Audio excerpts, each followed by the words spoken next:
परमार्थी आत्मचिंतन हेची आशीर्वचन तुम्हाशी. बाबाजींच्या वतीनं हेच अमृतपान या ठिकाणी प्रेषित करतो की दररोज नित्य नियमानं सद्गुरूंच्या रूपामध्ये हृदयामध्ये त्या परमात्म्याचं ध्यान करा, अर्थात आत्मचिंतन करा आणि क्लेशरहित असं संतोषी आनंदी जीवन जगा. मुळामध्ये आपलं जे स्वरूप आहे ते सच्चित आनंद स्वरूप आहे आणि मानवी जीवनाचा प्रवास हा स्वरूपाच्या संशोधनाचा आहे. ही आनंदाची महायात्रा आहे. ती आनंदवतच घडावी असं वाटत असेल, ती घडावी असा यांचा संकल्प आहे. आणि म्हणून आज बाबाजींचं या ठिकाणी येणं झालं आहे.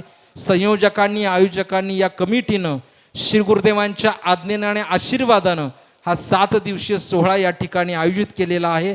याचा एकच उद्देश आहे की तुमच्या माझ्या जीवनामध्ये देखील जीवनाचा महोत्सव व्हावा. आणि याच्यासाठी काय आहे तर प्रयाणकाळी घडावे आत्मस्मरण.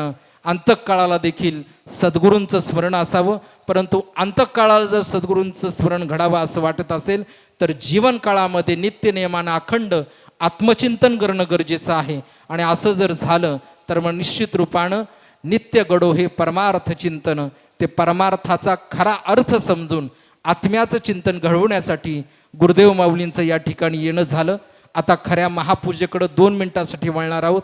एक अक्षय मूळ पुरुष आत्मस्थ बसलेला आहे, आसनस्थ विराजित आहे आणि त्याची अनुकंपा ही कुठल्याही शब्दाचा आधार न घेता, कर कमलाचा देखील आधार न घेता फक्त अमृताच्या दृष्टीतनं होणार आहे. हे आत्म्याच्या संस्काराचं रूपांतरण आहे. हा आत्मशक्तीचा पात आहे आणि त्याला ग्रहण करण्यासाठी विनंती करतो. आहे त्या स्थितीमध्ये परंतु ताठ बसायचं आहे. आपला पाठीचा कणा, मान आणि मस्तिष्क सरळ रेषेमध्ये ठेवून दोन्ही हातांच्या ज्ञानमुद्रा मानून दोन्ही गुडघ्यांवरती ठेवायच्यात. डोळे आपण आपले हळुवारपणे बंद करून घ्यायचे. थोड्या वेळासाठी या बाह्य जगाला, या बाह्य विश्वाला, या संज्ञेला आता लोपवू द्यात. आपल्या अंतर्यामी असणारं आपलं जे आंतरिक विश्व आहे, जे शाश्वत आहे, नाशिवंत देह जाणार सकळ हाय. देह एक नाशिवंत कवच आहे, त्याची विशिष्ट मर्यादा आहे. परंतु या नाशिवंत कवचाला जिवंत ठेवणारा, अंतर्यामी विराजमान असणारा, जो अखिल विश्वाला संचलित करणारा, जो मूळ निर्माता अधिष्ठाता आहे, तो आत्मा तुमच्या माझ्या अंतस्थ विराजित आहे. तुका म्हणे मूढ जना देव देही का पाहना. तुकोबाराय सांगतायत, देहामध्ये देवाला पहा, जो पाहत नाही तो मूढ आहे.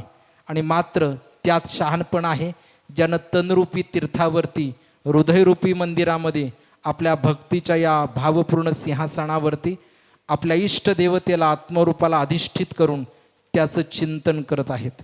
आणि म्हणून हृदयाच्या गाभाऱ्यामध्ये आता आपल्या सद्गुरूंचं, अर्थात आपल्या आत्मरूपाचं आपण चिंतन करणार आहोत.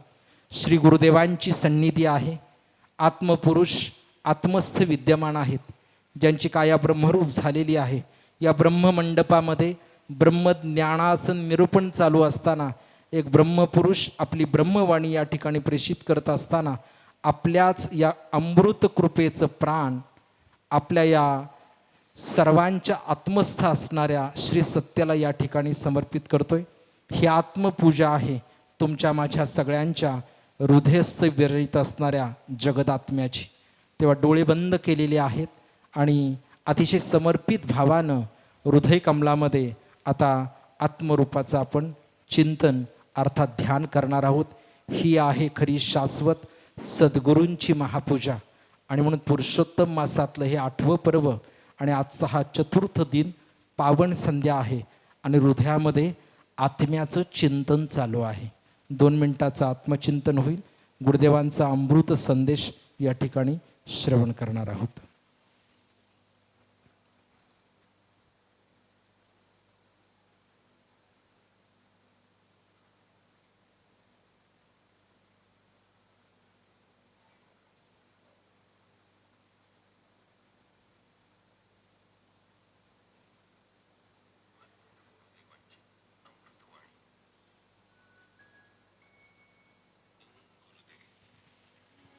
विश्वात्मक गुरुदेवांची अमृतवाणी.